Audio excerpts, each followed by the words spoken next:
MDH की हल्दी मिर्ची धनिया करे कमाल। ये रंग दे, ये खुशबू दे, ये तीखा, ये कम पड़े। क्या निराला MDH मसाला।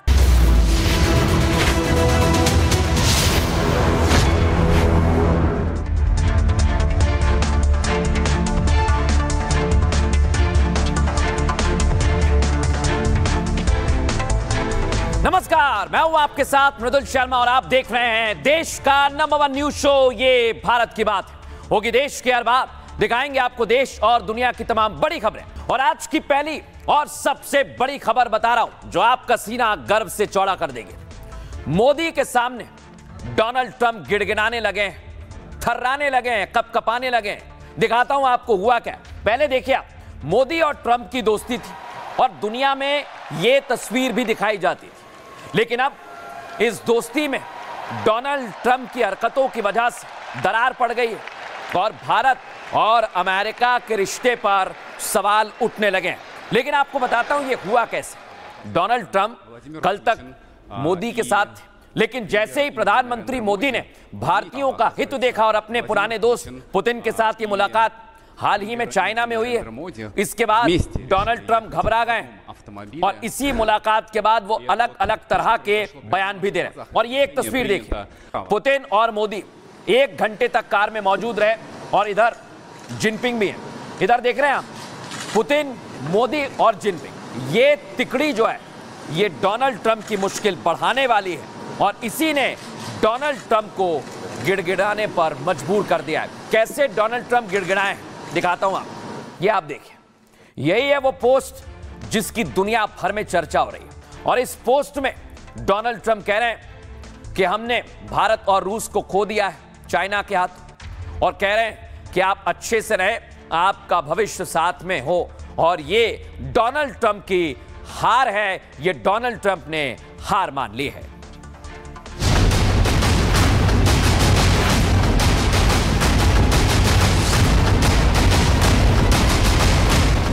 अमेरिका के होश ठिकाने आ गए हैं। ट्रंप की रातों की नींद और दिन का चैन गायब हो गया है।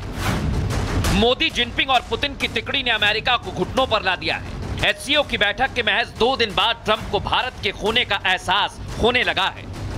भारत अपने किसानों के, पशुपालकों के और मछुआरे भाई बहनों के हितों के साथ कभी भी समझौता नहीं करेगा। दरअसल ट्रंप को लगा था कि वो भारत को झुका देंगे, लेकिन ट्रंप को इसका एहसास नहीं था कि पाला मोदी से पड़ा है। ऐसे में जब मोदी की पुतिन, जिनपिंग, शिगेरू इशिबा से मुलाकात हुई और तस्वीरें दुनिया भर में वायरल हुई तो ट्रंप को गलती का एहसास हुआ। भारत पर टैरिफ के बाद अमेरिका में तेजी से बढ़ती महंगाई, गिरती विकास दर और घटता रोजगार उन्हें गिड़गिड़ाने पर मजबूर कर रहा है। लेकिन अब शायद देर हो चुकी है। Regarding the post, I have no comments to offer on this post at this.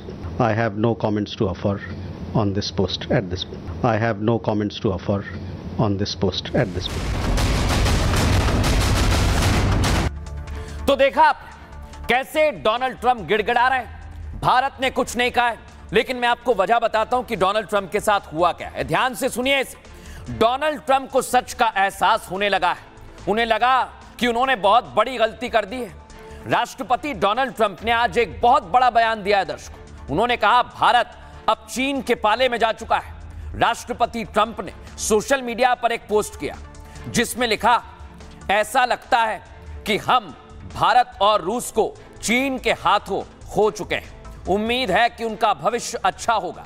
इस पोस्ट में ट्रंप ने चीन पर भी कटाक्ष किया है और चीन को सबसे गहरे और अंधकारमय वातावरण में बता दिया। अपने पोस्ट के साथ ट्रंप ने एक तस्वीर भी साझा की।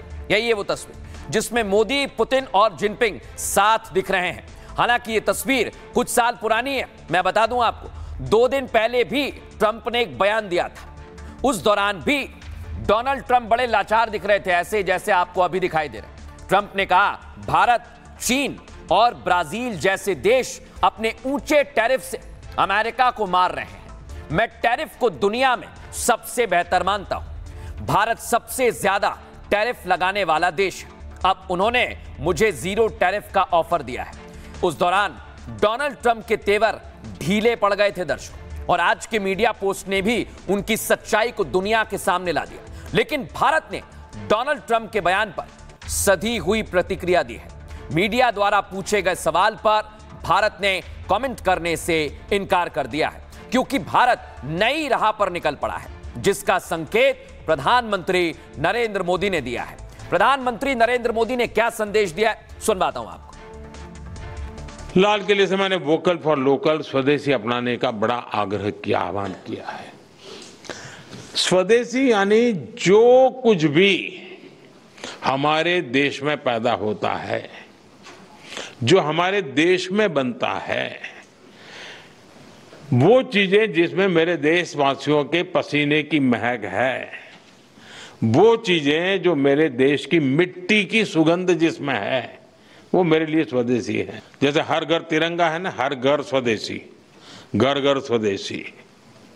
और उसी पर हर दुकानदार अपने यहाँ बोर्ड लगाए कि गर्व से कहो यह स्वदेशी है। बच्चे बर्थडे मनाते हैं तो उसके अंदर भी इस प्रकार की चीजों को जब गिफ्ट देते हैं, तो मैं समझता हूँ मेड इन इंडिया का वातावरण बने, कहते से गर्व से कहे देखिए मेड इन इंडिया है, मैं तुम्हारे लिए खास लाया। इससे हमारे नौजवान अपनी सफलता को राष्ट्र की प्रगति से जोड़ेंगे। ये विकसित भारत बनाने की सबसे बड़ी जड़ी बूटी है। अब मैं आपको बताने वाला हूं ये ट्रंप की धड़कन कब से बढ़ना शुरू हुई है। पहले आप ये तस्वीर देखिए, SCO, ये अभी अभी चाइना में सफल बैठक हुई है और इसमें पीएम मोदी भी गए, पहलगाम की चर्चा भी की और पुतिन के साथ कार में वक्त बिताया। तभी से डोनाल्ड ट्रंप परेशान हो गए। लेकिन डोनाल्ड ट्रंप को एक और तस्वीर ने परेशान किया, दिखाइए जरा, ये आप देखिए, जहां तीनों बैठे हुए हैं, और ये ब्रिक्स की तस्वीर में आपको दिखा रहा हूं, जहां पर ब्रिक्स देशों ने नींद उड़ा दी है डोनाल्ड ट्रंप की, और ब्रिक्स को लेकर वो कई बार बयान दे चुके हैं। एक तो SCO हो गया, दूसरा ब्रिक्स, लेकिन एक और संगठन है जिसका भारत सदस्य, दिखाइए, क्वाड। आपको ये बता दूं दर्शकों कि इसमें अमेरिका भी सदस्य है। ये आपको दिख रहा है, जो बाइडेन बैठे हुए हैं, और ये बैठक के बाद सवाल उठ रहे हैं कि आखिर ऐसा क्या हुआ जो डोनाल्ड ट्रंप बार बार गिड़गिड़ा रहे हैं, घबरा रहे हैं। आइए आपको बताता हूं SCO, क्वाड और ब्रिक्स कितना महत्वपूर्ण है। चीन में SCO बेहद सफल रहा है। मोदी, जिनपिंग और पुतिन साथ दिख रहे हैं आप। तीनों नेताओं की केमिस्ट्री भी गजब की रही, और इस दौरान ट्रंप को साफ संदेश दिया गया। मोदी की कार डिप्लोमेसी ने बड़ी भूमिका निभाई। मोदी पुतिन ने कार में लगभग 50 मिनट बात की, जिसका सीधा संदेश ट्रंप और अमेरिका तक गया। अब बात करेंगे ब्रिक्स की। ब्रिक्स में 10 देश शामिल हैं, जिसमें भारत है, रूस और चाइना, दक्षिण अफ्रीका और ब्राजील जैसे देश भी हैं। और ट्रंप की दादागिरी से ब्रिक्स जितने भी देश दिख रहे हैं सारे मजबूत हुए, क्योंकि ब्राजील के राष्ट्रपति भी मोदी के साथ आ गए, और राष्ट्रपति लूला ने ट्रंप से बात करने से साफ इनकार कर दिया। उन्होंने दो टूक कहा कि वो ट्रंप से नहीं, मोदी से बात करेंगे। और ब्रिक्स को लेकर डोनाल्ड ट्रंप पहले भी आशंकित रहे हैं, इसलिए वो ब्रिक्स देशों पर निशाना साधते रहे हैं। लेकिन अब बात करेंगे क्वाड की, क्योंकि दिल्ली में नवंबर में क्वाड की बैठक होने वाली है। क्वाड में 4 देश हैं, जिसमें भारत भी शामिल है। अमेरिका, जापान और ऑस्ट्रेलिया भी सदस्य हैं। क्वाड का गठन चीन की दादागिरी रोकने के लिए किया गया था, लेकिन ट्रंप की वजह से भारत चीन के करीब आ गया है। और सबसे बड़ी बात यही है, इसे लेकर पीएम मोदी क्या कह रहे हैं, सुनिए सर। पिछले वर्ष कजान में हमारी बहुत ही सार्थक चर्चा हुई थी। हमारे संबंधों को एक सकारात्मक दिशा मिली। सीमा पर डिसएंगेजमेंट के बाद शांति और स्थिरता का माहौल बना हुआ है। दोनों देशों के बीच डायरेक्ट फ्लाइट भी फिर से शुरू की जा रही है। हमारे सहयोग से दोनों देशों के 2.8 बिलियन लोगों के हित जुड़े हुए हैं। इससे पूरी मानवता के कल्याण का मार्ग भी प्रशस्त होगा। परस्पर विश्वास, सम्मान और संवेदनशीलता के आधार पर हम अपने संबंधों को आगे बढ़ाने के लिए प्रतिबद्ध हैं। चीन और भारत दो प्राचीन सभ्यताएं हैं। हम दुनिया के सबसे अधिक आबादी वाले देश हैं। हम ग्लोबल साउथ के भी महत्वपूर्ण सदस्य हैं। हम दोनों अपने लोगों की भलाई के लिए जरूरी सुधार लाने और मानव समाज की प्रगति को बढ़ावा देने की ऐतिहासिक जिम्मेदारी निभाते हैं। दोनों देशों के लिए यह सही है कि ऐसे साझेदार बने जो एक दूसरे की सफलता में सहायक हो। ड्रैगन और हाथी एक साथ आए।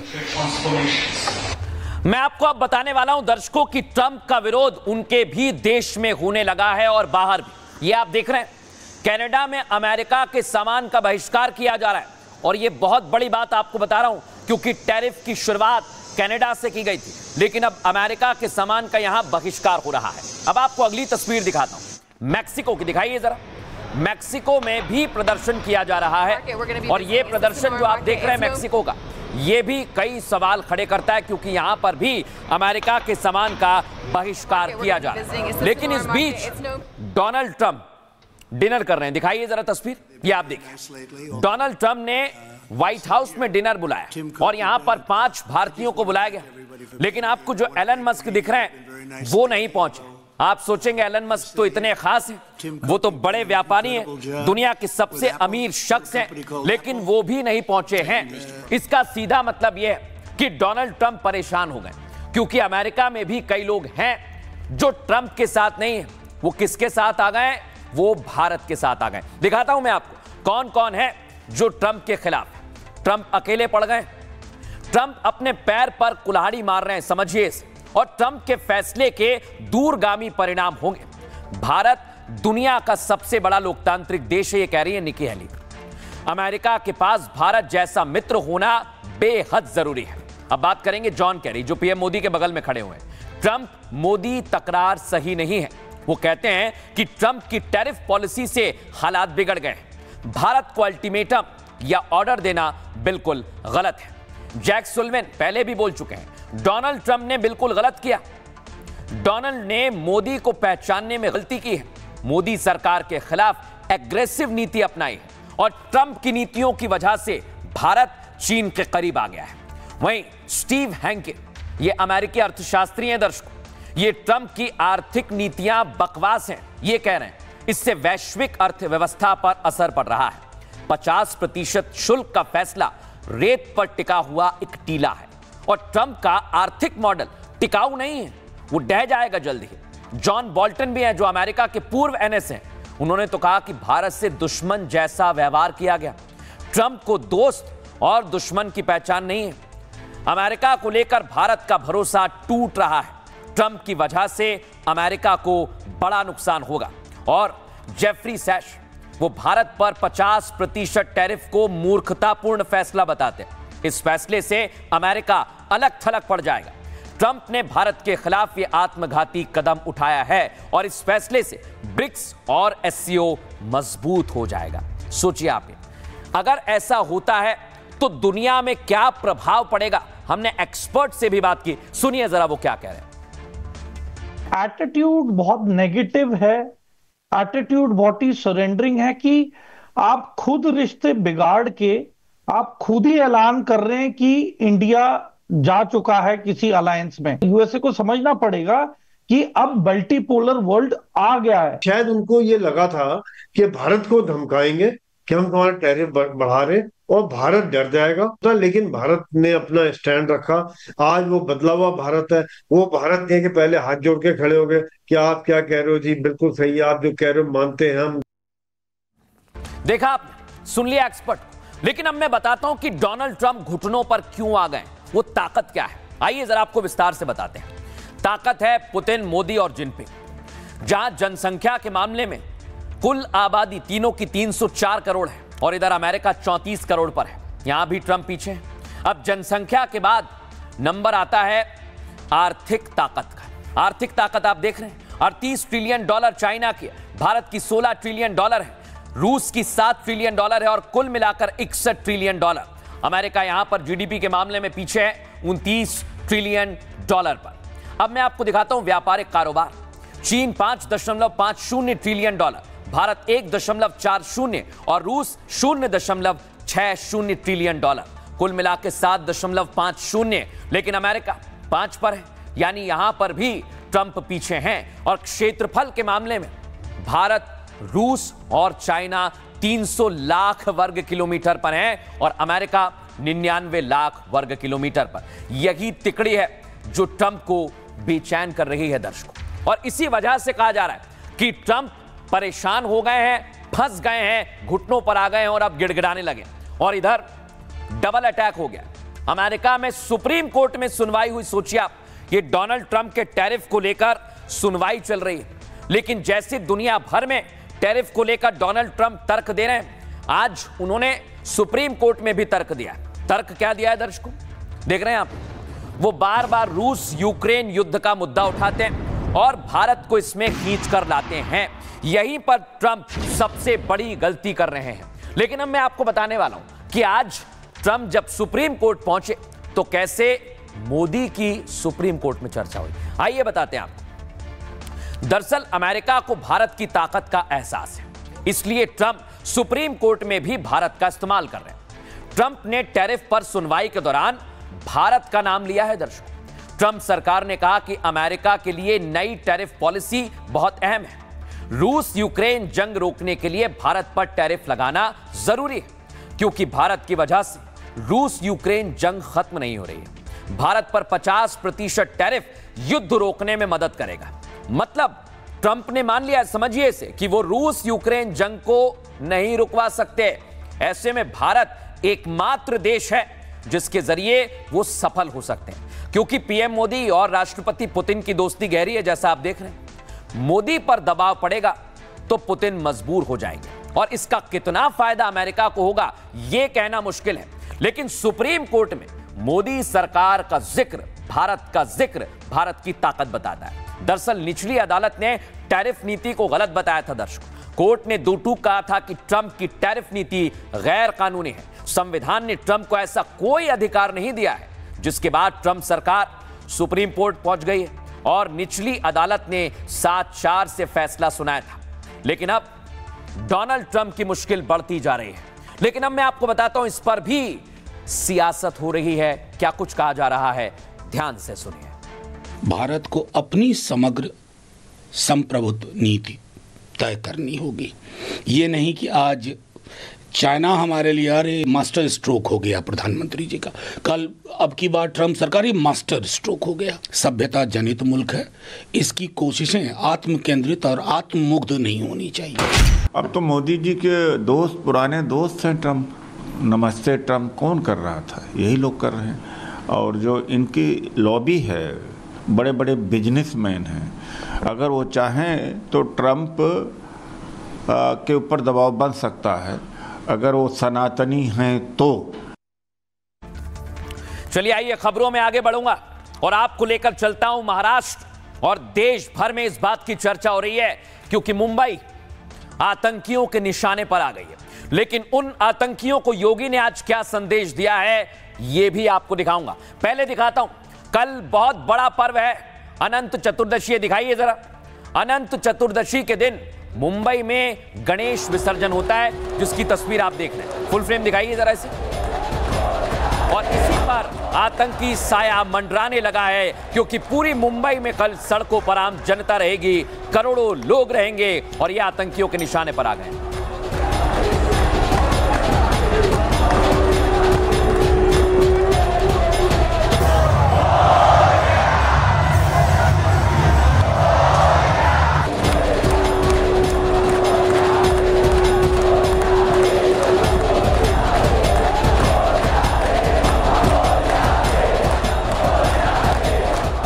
देखा गणेश विसर्जन पर किसका साया है? ये हाफिज है और ये मसूद, इनके निशाने पर मुंबई आ गई है। दिखाइए जरा। मुंबई जो कभी थमती नहीं है, जो कभी रुकती नहीं है, उसको लेकर पूरी तैयारी है। और आप देख रहे हैं पुलिस की सुरक्षा का घेराव।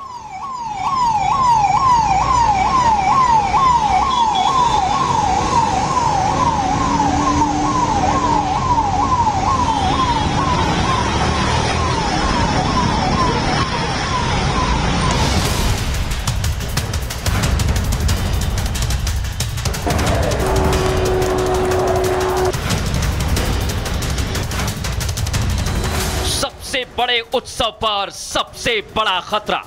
मुंबई में 26/11 से बड़े अटैक की साजिश। आतंकिस्तान ने मुंबई में भेजे कितने मानव बम? किसने रची 1 करोड़ लोगों को मारने की साजिश? मुंबई को धमकी, योगी ने यूपी से पाकिस्तान को वार्निंग भेजी। अराजक राष्ट्र बहुत शीघ्र समाप्त हो जाता है।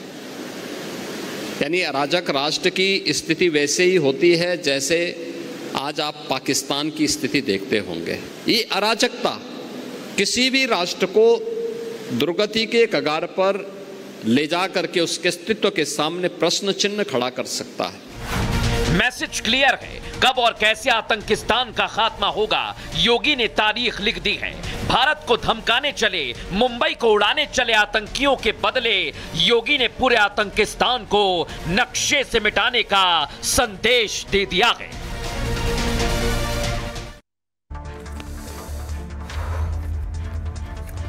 अब आपको बताते हैं दर्शकों कि कैसे मुंबई आतंकियों के निशाने पर आ गई और इसकी क्या तैयारी की जा रही है, दिखाते हैं आपको। ये आप देख रहे हैं, कल मुंबई में गणेश विसर्जन होना है और इसके लिए विसर्जन में लाखों भक्त बप्पा को विदाई देने के लिए पहुंचेंगे। सड़कों पर रहेंगे लाखों भक्त, पूरी मुंबई लाखों लोगों से पटी पड़ी रहेगी। गणेश उत्सव जुलूस में सैकड़ों वीआईपी शामिल होंगे। यही सनातनी अब आतंकियों के निशाने पर आ गए हैं। आतंकियों ने मुंबई पुलिस को धमकी भेजी है। मुंबई की ट्रैफिक पुलिस को व्हाट्सएप नंबर पर धमकी दी गई। मैसेज में लिखा है, गणेश विसर्जन के दिन मुंबई को उड़ा देंगे। 34 गाड़ियों में ह्यूमन बॉम्ब लगाए गए हैं। विस्फोट के बाद पूरा मुंबई शहर हिल जाएगा क्योंकि 400 किलो आरडीएक्स से मुंबई को उड़ा देंगे। 1 करोड़ लोगों को गणेश विसर्जन के दिन मारने की धमकी दी गई और इस हमले में 14 पाक आतंकी भारत में घुस चुके हैं। भीड़ के चलते इस दिन आतंकियों को छिपने में आसानी होगी, इसलिए अटैक करने के लिए विसर्जन का दिन चुना गया है ताकि ज्यादा से ज्यादा लोगों को नुकसान पहुंचाया जा सके। और सोचिए आप, इसे लेकर गृह मंत्री क्या कह रहे हैं महाराष्ट्र के, सुनिए जरा। जो प्राइमरी फेजी इंफॉर्मेशन सीपीजी ने जो हमें दी है या फिर मुंबई पुलिस ने जो हमें दी है, आगे की इंक्वायरी चालू है। उसका जो सोर्स है वो सोर्स पता करने का काम चालू है, लेकिन बिल्कुल कोई डरने की बात नहीं है। मुंबई कर सुरक्षित है। मुंबई की पुलिस का जो इंटेलिजेंस है वो वर्ल्ड में सबसे बेस्ट है। तो मेरे ख्याल से इस एक धमकी की वजह से या फिर जो मैसेज है वो मैसेज की वजह से कहीं भी पैनिक होने की जरूरत नहीं। इंक्वायरी अभी चालू है। अब मैं आपको बताता हूं दर्शकों कि मुंबई आतंकियों के निशाने पर आ गई है, लेकिन आतंकियों के निशाने पर आई है, इसी के साथ साथ बता दें आप, मुंबई में कई सेलिब्रिटीज का घर है, कई सेलिब्रिटीज रहते हैं। मुकेश अंबानी, सचिन तेंदुलकर सब यहीं रहते हैं। अगली तस्वीर दिखाइए। आतंकियों के निशाने पर सेलिब्रिटीज के घर पर भी सुरक्षा व्यवस्था बढ़ा दी। अगली तस्वीर दिखाइए, प्ले करिए। ये आप देखिए, यहां पर भी सुरक्षा बढ़ा दी गई। मुकेश अंबानी के घर की भी सुरक्षा बढ़ा दी। लेकिन अब मैं आपको बताऊंगा कि पूरी मुंबई में सुरक्षा व्यवस्था कैसी की गई है, इसके लिए क्या तैयारी की गई है, आइए जरा आपको दिखाते हैं। ये आप देखिए, मुंबई जो आतंकियों के निशाने पर है, उसके बाद हाई अलर्ट पर रखा गया है। आपको जानकारी दे दे, पुलिस ने मुंबई को किले में तब्दील कर दिया है। भीड़ भाड़ वाले इलाके में पुलिस का सख्त पहरा है। बस अड्डे, एयरपोर्ट, रेलवे स्टेशन तक चेकिंग हो रही है। समुद्र से आने जाने वाली हर बोट पर नजर रखी जा रही है। 10,000 सीसीटीवी कैमरों से मुंबई की निगरानी हो रही है, देख रहे हैं आप, क्योंकि मुंबई में कई सेलिब्रिटीज के घर हैं। अमिताभ बच्चन, सचिन तेंदुलकर जैसे कई सितारे मुंबई में हैं। मुकेश अंबानी जैसे बड़े उद्योगपति भी इसी मुंबई में रहते हैं। शाहरुख, सलमान खान के घर के बाहर भी सिक्योरिटी बढ़ा दी गई है। चप्पा चप्पा मुंबई पुलिस ने घेर लिया है। गणेश विसर्जन को लेकर भी विशेष तैयारी की है।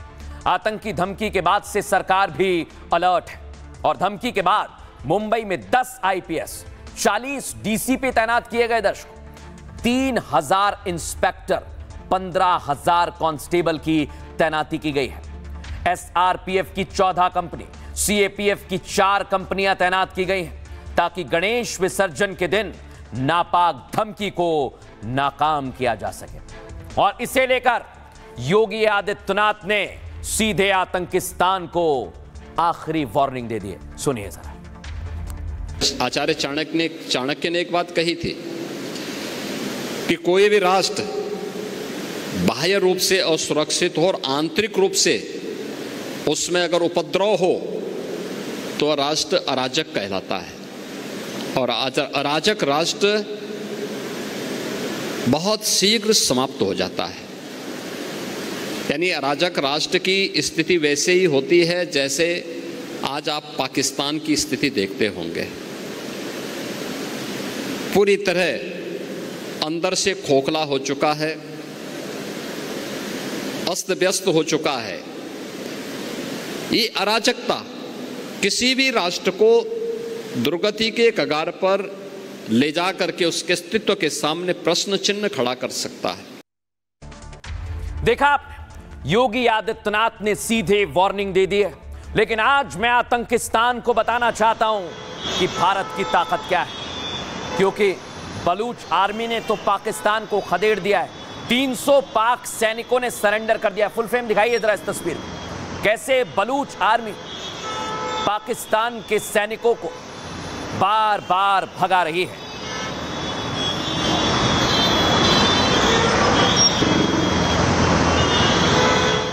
अब आपको बताता हूं, बलूच आर्मी देखिए टैंक लेकर घुस गई है। दिखाइए जरा इसे भी फुल फ्रेम, टैंक लेकर बलूच आर्मी घुस गई है। बलूचिस्तान पाकिस्तान की तस्वीर आपको दिखा रहा हूं, देखिए जरा।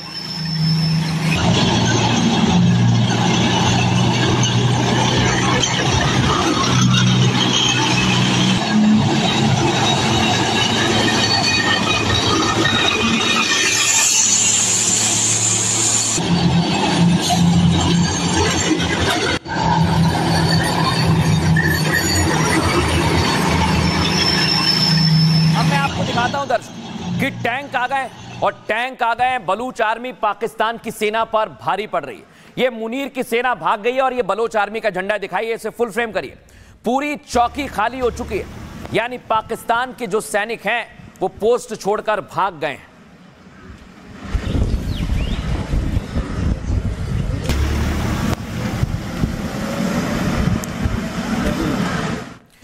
देखा, ये बलोच आर्मी से तो सरेंडर कर चुके, मुकाबला नहीं कर पा रहे। और बात करेंगे भारत की। भारत ने तो तैयारी कर ली है कि मेड इन इंडिया हथियारों से पाक को मारेंगे, जिसमें ब्रह्मोस होगी।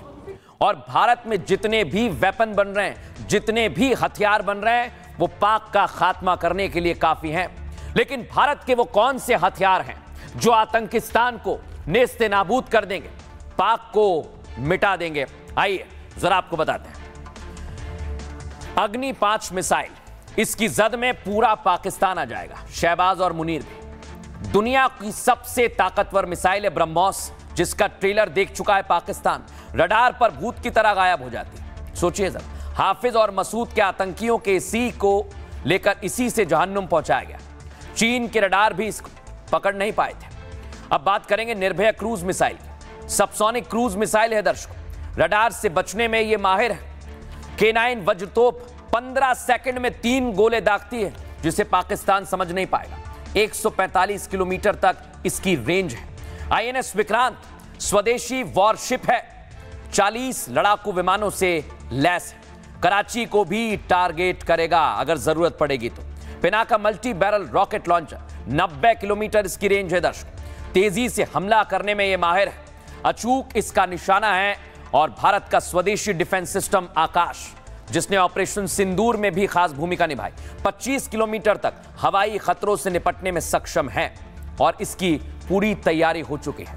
यानी भारत अगर पाकिस्तान निगाह उठाकर देखेगा, आतंकियों को भेजेगा, तो मेड इन इंडिया हथियारों से मारेंगे। ये CDS ने भी कह दिया, सुनिए जरा। सबसे पहले आतंकवाद और बातचीत साथ साथ नहीं चल सकती। एक दूसरा, आतंकवाद और व्यापार साथ साथ नहीं चलेगा। दूसरा, तीसरा, पानी और खून एक साथ नहीं बहेगा। और भारत जो है न्यूक्लियर ब्लैकमेल को सहन नहीं करेगा।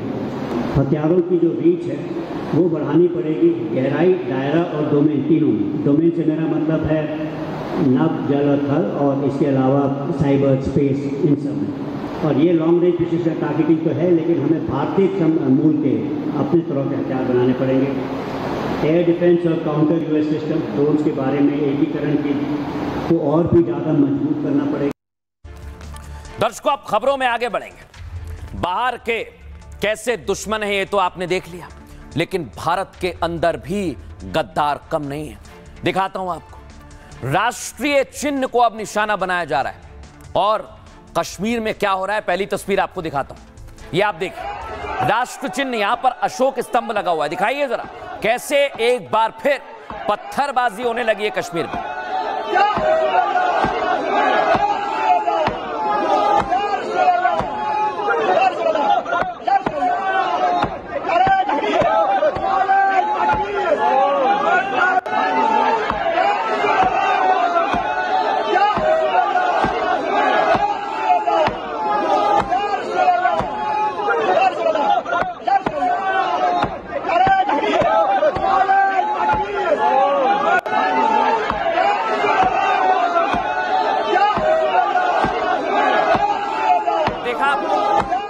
अशोक स्तंभ को तोड़ दिया गया है दर्शकों, लेकिन आपको एक और तस्वीर दिखाता हूं कैसे आज कश्मीर में हंगामा हुआ। ये देखिए आप, देश की शान पर कैसे कश्मीर में कुछ कट्टरपंथी आए और हमला करने लगे। दिखाइए जरा ऐसे भी फुल फ्रेम।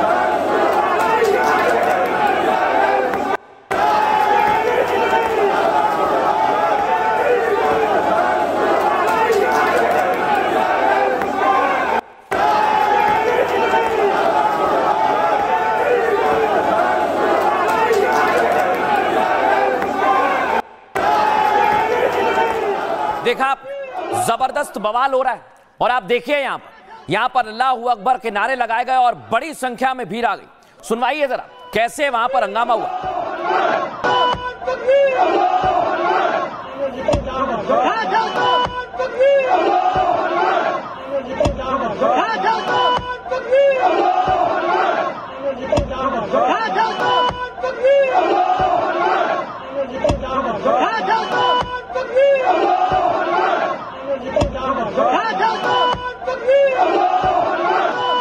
अब मैं आपको बताता हूं, इसके तुरंत बाद फारूक अब्दुल्ला की आप तस्वीर देख रहे हैं। उमर अब्दुल्ला, फारूक अब्दुल्ला, दोनों की तस्वीर आज आपको इसलिए दिखा रहा हूं क्योंकि इस समय कश्मीर में इनकी ही सत्ता है और यहां पर एक विरोध हो रहा है अशोक स्तंभ का, उसे लेकर चर्चा। और अगली तस्वीर दिखाइए, इसे लेकर किरण रिजिजू ने भी जहां बाकायदा एक वीडियो शेयर किया है। ये केंद्रीय मंत्री रिजिजू ने जो वीडियो शेयर किया है दिखाते हैं आपको, सुनवाइए जरा। मिलन होता है असर शरीफ हजरत बल, जहां इश्क वालों का मस्कन है, जहां अकीदत का और इरफान का मिलन होता है।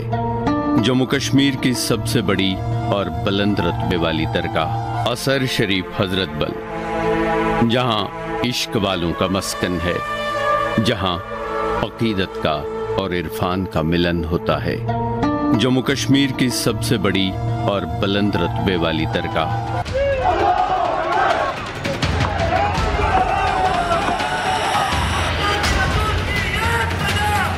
देश के गद्दार पाकिस्तान से प्यार, MP to Kashmir, Aurangzeb gang का अखंडता पर प्रहार,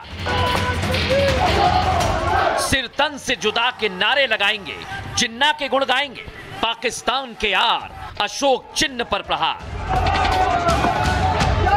नफरती एजेंडा या देश तोड़ने की साजिश, कट्टरता की पाठशाला से निकली गद्दारों की टोली, अशोक चिन्ह पर प्रहार और पाकिस्तानी बोली, औरंगजेब गैंग के पीछे किसकी साजिश। देखा आपने दर्शकों कैसे यहां पर नफरती और कट्टरपंथी गैंग आ गया है, लेकिन आज हुआ क्या है आइए जरा आपको विस्तार से बताते हैं।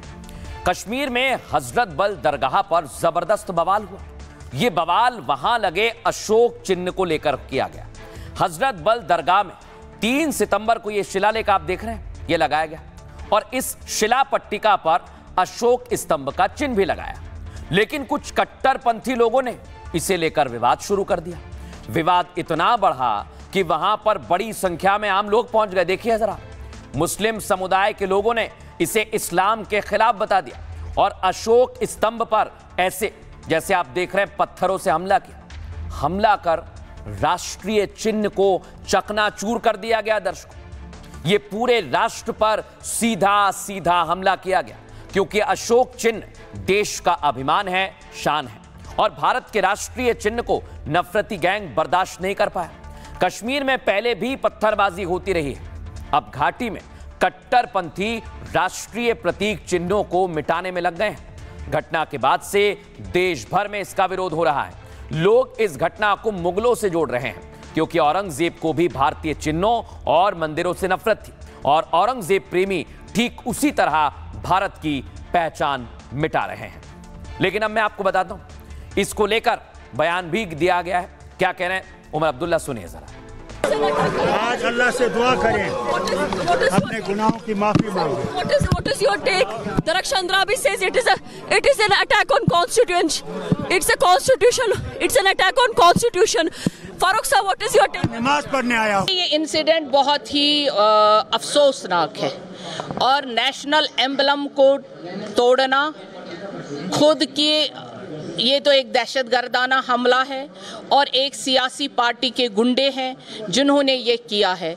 इन्हीं गुंडों ने पहले भी कश्मीर को तबाही की थी, और आज भी वो खुल के दरगाह शरीफ में आ गए। और जो कल से आप पूरे वर्ल्ड में देखिए, दरगाह शरीफ का वीडियो चल रहा था, वायरल चल रहा था, और इनको ये दिल पे तीर चुभ रहे थे, और ये तीर चुभने के बाद इनको लगा ये कैसे हम डाइवर्ट करें। इन्होंने अपने गुंडे भेजे और उन गुंडों ने यहां पे हमला कर दिया। देखा कैसे यहां पर विरोध किया गया, लेकिन ये एक जगह की नहीं, आज कुछ और तस्वीर आई है जहां सिर तन से जुदा के नारे लगाए गए। दर्शक, ये तस्वीर आई है मध्य प्रदेश से, सुनवाइए जरा कैसे वहां पर नारेबाजी हुई।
तो देखा, कश्मीर से लेकर मध्य प्रदेश तक इसी तरह नारेबाजी हुई है, कहीं पत्थरबाजी हुई है, उसे लेकर अब एक्शन की तैयारी। बहरहाल खबरों में आगे बढ़ेंगे, आपको लेकर चलता हूं बिहार, क्योंकि कांग्रेस ने आज बिहारियों का अपमान कर दिया। सोचिए आप, जो राहुल गांधी यात्रा निकाल रहे थे, आज उन्हीं की कांग्रेस ने बिहारियों का अपमान किया है। पहली तस्वीर आज आपको दिखाता हूं।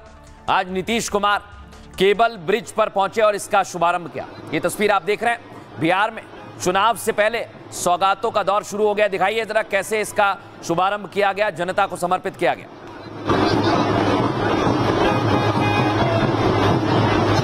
यही है वो ब्रिज जहां पर सम्राट चौधरी पहुंचे, नीतीश कुमार पहुंचे। अब आपको दिखाता हूं ये ब्रिज कैसा है, और ये बिहार का पहला केबल सस्पेंशन ब्रिज है। यानी एक तरफ नीतीश कुमार कह रहे हैं कि हम विकास के साथ चुनावों में जाएंगे, लेकिन कांग्रेस इधर वोट का मुद्दा बना रही है।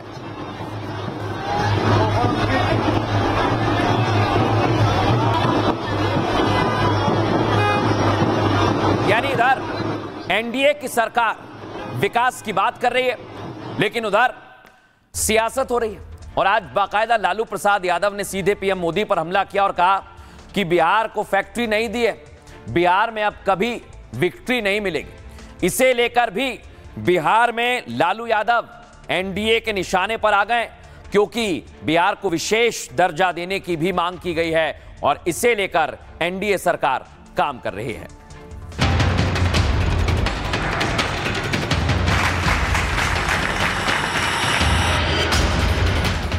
दिन पहले पीएम मोदी ने गंगा नदी पर बने देश के पहले 6 लेन के सबसे चौड़े पुल ओंटा सिमरिया का उद्घाटन किया। उनका गमछा लहराकर बिहार के लोगों का अभिवादन शायद ही कोई बिहारी भूल पाएगा। अब 15 दिन के अंदर नीतीश कुमार ने बिहार वासियों को सौगात दी, बिहार को लक्ष्मण झूले जैसा पुल भेंट किया। नीतीश सरकार का विजन 2025 के अंत तक पटना के सभी शहरों को एक कनेक्टिविटी देना है, जिससे 5 घंटे के अंदर कहीं से भी पटना पहुंचा जा सके। लेकिन विपक्ष है जो सिर्फ बिहार सरकार और पीएम मोदी पर निशाना साधने से नहीं चूक रहा। लालू ने एक बार फिर पोस्ट किया और गुजरातियों पर हमला बोला, यानी पीएम मोदी को घेरने का कोई मौका नहीं छोड़ा जा रहा है। देखा आप, इधर बिहार में इसे लेकर बवाल हो रहा है, लेकिन उधर प्रधानमंत्री मां की गाली दी गई, उनकी मां का अपमान किया गया, उन्हें गाली दी गई और ये सब कुछ कांग्रेस के मंच से हुआ। इसे लेकर बीजेपी और एनडीए पूरी तरह से विरोध में उतर गई है और इसका विरोध किया जा रहा है। अगली तस्वीर दिखाइए, यहां गाली दी गई और उधर अब बिहारियों का अपमान हो रहा है। और राहुल गांधी की वोट यात्रा, दिखाइए जरा इसी वोट यात्रा में जहां पर राहुल गांधी महागठबंधन दावा करता है कि बड़ी संख्या में बिहारी आए, उन्हीं बिहारियों को अब टारगेट पर लिया जा रहा है। अगली तस्वीर आपको दिखाता हूं कैसे टारगेट पर लिया जा रहा है। ये आप देखिए, बिहार की तुलना बीडी से की जा रही है। फुल फ्रेम दिखाइए इसे। ये केरला कांग्रेस ने सोशल मीडिया पर पोस्ट किया है दर्शकों, और आप इसे देखिए।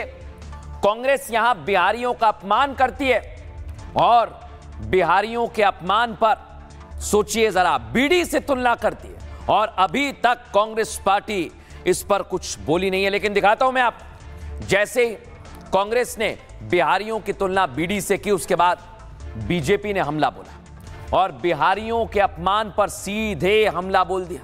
सम्राट चौधरी ने बताया कि कांग्रेस का यही असली चरित्र है और इसे लेकर बराबर अटैक किया जा रहा है कांग्रेस पार्टी पर।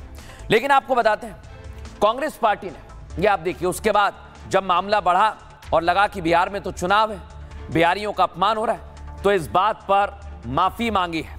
लेकिन ये काफी नहीं है, क्योंकि कांग्रेस पार्टी के तमाम बड़े नेता इसे लेकर बार बार कहते रहे हैं, यानी बिहारियों का अपमान करते रहे, और इसे ही लेकर अब बिहार में सियासत गर्मा गई। आइए आपको दिखाते हैं।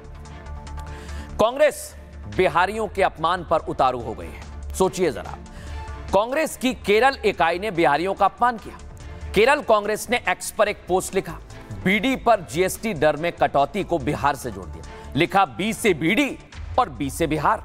अब इसे पाप नहीं माना जा सकता। यह पोस्ट नई जीएसटी व्यवस्था पर की गई, जिसमें सिगार और सिगरेट पर दर्शकों 28% से बढ़ाकर 40% टैक्स कर दिया गया है। तंबाकू पर भी 28 से 40% टैक्स किया गया, जबकि बीड़ी पर टैक्स कम हुआ है, 28 से 18 कर दिया गया। और एनडीए ने इसे कांग्रेस की बेहद शर्मनाक और निंदनीय हरकत बताया है। बीजेपी और जेडीयू कांग्रेस पर बिहार के अपमान का आरोप लगा रही है और कह रही है कि बिहार के लोग आने वाले चुनावों में कांग्रेस पार्टी को जवाब देंगे। बिहार सरकार में मंत्री संजय कुमार झा ने तो कांग्रेस को बुरी तरह लताड़ा, कहा कि बी सिर्फ बीडी नहीं बल्कि बुद्धि भी है, जो कांग्रेस के पास नहीं है।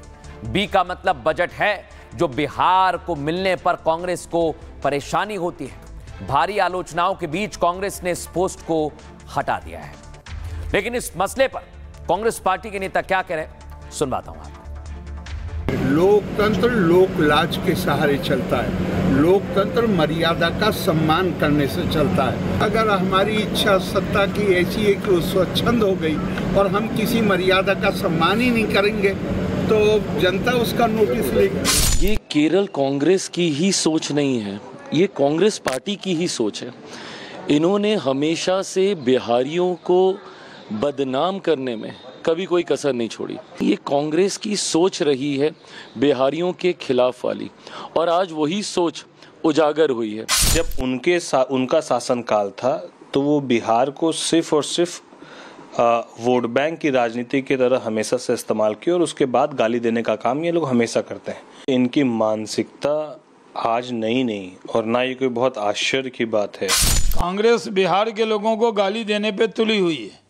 पहले रेवंत रेड्डी से गाली सुनवाई, फिर स्टालिन से गाली सुनवाई, अब कांग्रेस पार्टी की केरल यूनिट बिहार के लोगों को बीड़ी से जोड़ रही है। इसको अपमानित करने की जो कोशिश कांग्रेस कर रही है उसको बिहार के लोग क्षमा नहीं करेंगे। तो देखा आपने, लेकिन अब मैं आपको तस्वीर दिखाता हूं कैसे बिहार में बिहारियों का अपमान किया जा रहा है और कौन कौन कर रहा है। देख रहे हैं आप, एक तरफ राहुल के साथ प्रियंका गांधी गई, उनके सामने भी अपमान हुआ। इधर स्टालिन आए, इन्होंने भी बिहारियों का, इनके मंत्री ने भी बिहारियों का अपमान किया। और इधर रेवंत रेड्डी, यानी तीनों कांग्रेस के नेता वोट अधिकार यात्रा में आए, लेकिन अपमान हो रहा है। और यहां पर कैसे अपमान किया जा रहा है बिहारियों का, आइए आपको दिखाते हैं। प्रियंका गांधी भी वोटर यात्रा में शामिल हुई। फरवरी 2022 में पंजाब के रूपनगर में एक रैली थी दर्शकों, और उसमें तत्कालीन सीएम चरणजीत सिंह चन्नी ने बिहारियों पर विवादित बयान दिया। कहा यूपी, बिहार, दिल्ली के भैये पंजाब में घुसकर राज नहीं करेंगे। तब प्रियंका गांधी चरणजीत चन्नी के साथ मंच पर मौजूद थी और इस बयान पर हंसते हुए वो तालियां पीट रही थी। सोचिए आप, ये एमके स्टालिन जो आपको दिख रहे हैं आगे खड़े हुए, कई बार बिहार और बिहारियों पर भद्दे कमेंट किए। डीएमके सांसद दयानिधि मारन ने भी बिहारियों को लेकर विवादित बयान दिया। कहा था उत्तर प्रदेश और बिहार में जिन लोगों ने केवल हिंदी सीखी है वो तमिल सीखने के बाद तमिलनाडु में सड़क और शौचालय साफ करते हैं। सोचिए, रेवंत रेड्डी ये मुख्यमंत्री है कांग्रेस पार्टी से, बिहारियों के डीएनए पर सवाल उठाया था। सुने बिहार के लोग, रेड्डी ने तेलंगाना के डीएनए को बिहार से बेहतर बता दिया था। कहा था कि मेरा डीएनए तेलंगाना का है, केसीआर का डीएनए बिहारी है, मेरा डीएनए केसीआर से बेहतर है। सोचिए आप, ये लोग देश को बांटने चले हैं, बिहारियों पर निशाना साध रहे हैं। लेकिन अब मैं आपको एक और तस्वीर दिखाता हूं, क्योंकि बिहार में आज एक पोस्टर भी चर्चा का विषय बना हुआ। देख रहे हैं आप, इनको त्रिदेव बताया है, जिसमें अखिलेश यादव है, तेजस्वी है और राहुल गांधी।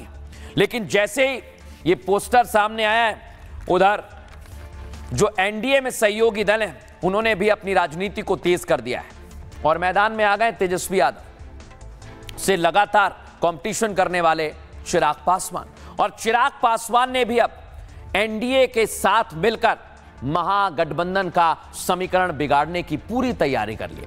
लेकिन चिराग कैसे समीकरण बिगाड़ेंगे, आइए जरा आपको बताते हैं। एक तरफ विपक्ष बिहारियों का अपमान कर रहा है, वहीं एनडीए बिहार फर्स्ट और बिहारी फर्स्ट के साथ चल रहा है। एलजेपी के अध्यक्ष चिराग पासवान, उन्होंने अपना यही विजन बताया है। साथ ही चिराग पासवान ने एमवाय वाला दांव चल दिया। ये एमवाय क्या है समझा रहा हूं, ये लालू यादव वाला एमवाय नहीं है, उससे पूरी तरह अलग हटके है। चिराग पासवान ने बेरोजगारी को लेकर आरजेडी और कांग्रेस पार्टी पर निशाना साधा। चिराग ने कहा कि दशकों तक आरजेडी कांग्रेस के शासन में बिहार पिछड़ा रहा, उन्होंने बिहारियों को पलायन के लिए मजबूर किया। और चिराग ने उस पर सवाल पूछा, कहा कि उन्हें बाहर जाकर भेदभाव झेलना पड़ता है। इस दौरान चिराग ने अपना नया एमवाय नारा भी पेश कर दिया है। उन्होंने कहा एम का मतलब महिला है और वाई का मतलब युवा है, यानी उनकी प्राथमिकता महिला को सम्मान देना है, युवा को रोजगार देना है। चिराग का यह नारा महिला और युवा वोटर्स को साधने की रणनीति माना जा रहा है और इसे लेकर पूरी तरह से एनडीए के साथ मिलकर वो काम कर रहे हैं। लेकिन इधर विपक्ष विरोध कर रहा है, विपक्ष कहीं गाली पर सियासत कर रहा है, कहीं बिहारियों का अपमान कर रहा है। और इधर आप देखिए, विपक्ष जहां यात्रा भी निकाल रहा है और दावा कर रहा है कि उनकी यात्रा में भीड़ आ रही है जो पूरा गेम पलट देगी। लेकिन इस भीड़ पर भी आज प्रहार किया गया है। दर्शक, ये प्रहार किसने किया है, आज आपको एक एक तस्वीर दिखाने वाला हूं। दिखाइए जरा, ये है अनंत सिंह, बाहुबली, और जिनके साथ वीडियो कॉल हो रहा है ये भी बाहुबली। ब्रजभूषण शरण सिंह के साथ आज वीडियो कॉल हुआ और जेडीयू के साथ चुनावी मैदान में उतरने की तैयारी है।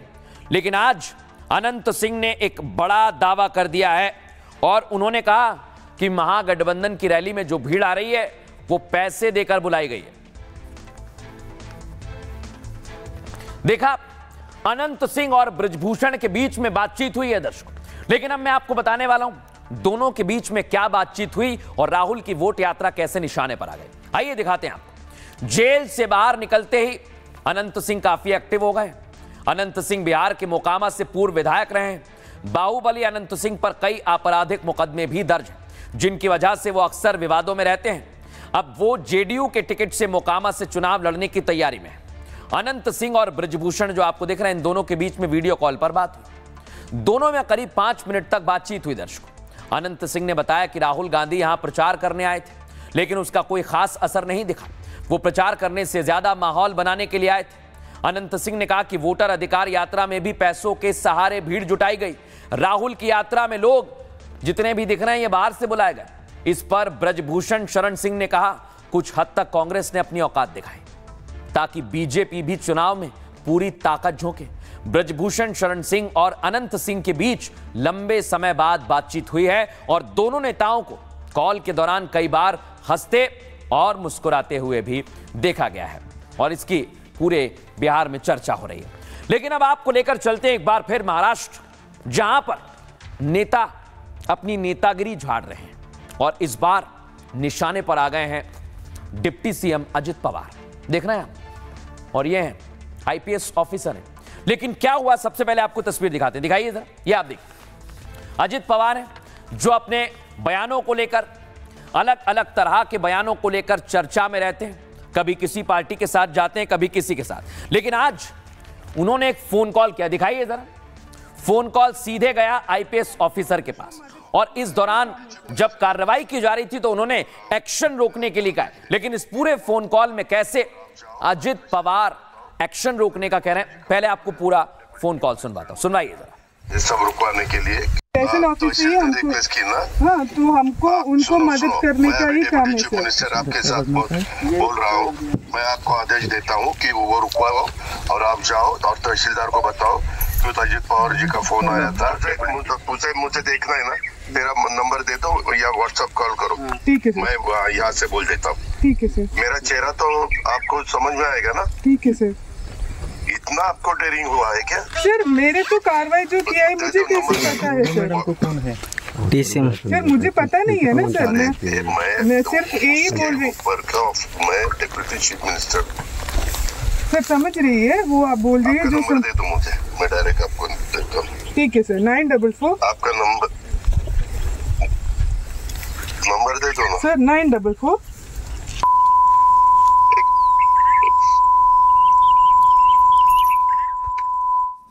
देखा, अजित पवार और आईपीएस ऑफिसर के बीच में बातचीत हो रही है। मामला बताऊं उससे पहले आपको दिखाता हूं कैसे अजित पवार निशाने पर आ गए हैं।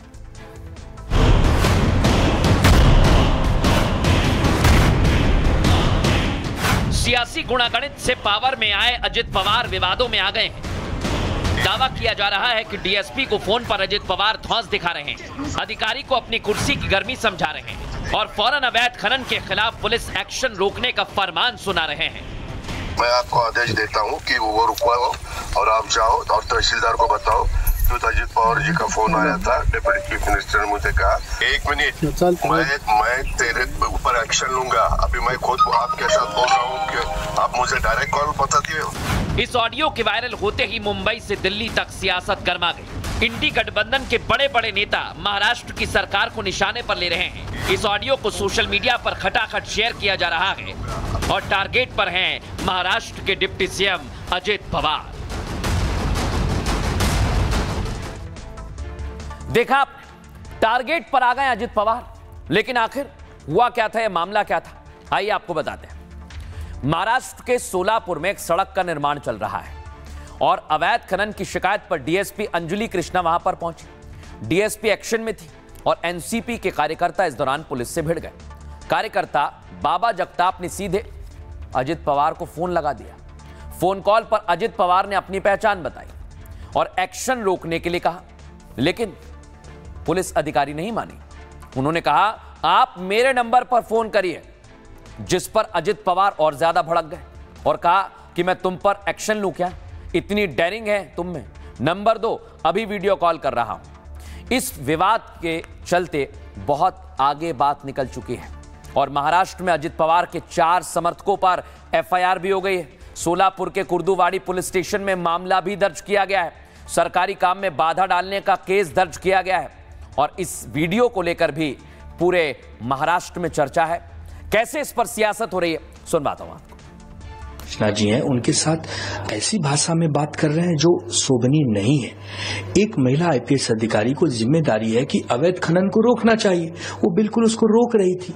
और अजीत दादा पवार कह रहे हैं कि तहसीलदार को कहो कि अजीत दादा पवार हूं मैं, डिप्टी चीफ मिनिस्टर हूं, ये कार्रवाई बंद करो क्योंकि मुंबई में इस समय अफरा तफरी का माहौल। 40 साल से मैं दादा को जानता, तो आई नो दादा, उनकी वो मेंटालिटी कभी नहीं निकली है, वैसा उन्होंने कभी किया ही नहीं।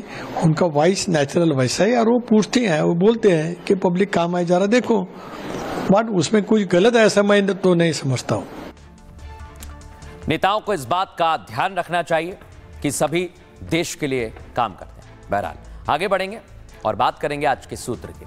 श्री रामचरितमानस में तुलसीदास जी लिखते हैं, गुरुपद रज मृदु मंजुल अंजन, नयन अमी दृग दोष विभंजन। अर्थात गुरु के चरणों की रज भी ऐसे काजल के समान है जो हमारे नेत्रों के सभी दोष नष्ट करता है। और इसी भाव को अपने हृदय में रखकर वो आगे लिखते हैं, गुरु ग्रह गए पढ़न रघुराई, अल्पकाल सब विद्या आई। अर्थात स्वयं भगवान श्री राम भी बाल्यावस्था में शिक्षा लेने गुरुकुल गए थे और गुरु वशिष्ठ के आश्रम में रहकर उन्होंने थोड़े ही समय में सभी विद्याओं की शिक्षा प्राप्त कर ली थी। आपके गुरु चाहे आपके माता पिता हों, शिक्षक हों, मित्र संबंधी, स्वयं ईश्वर ही हों, जिसने भी जीवन में आपका मार्गदर्शन किया है उनका सदैव सम्मान करें और उनके प्रति कृतज्ञ रहें। और इसलिए हम कह रहे हैं आप सभी इस बात का विशेष ध्यान रखें, अपना ख्याल रखें। ये भारत की बात है। हम इतना ही, कल फिर आएंगे। नमस्कार।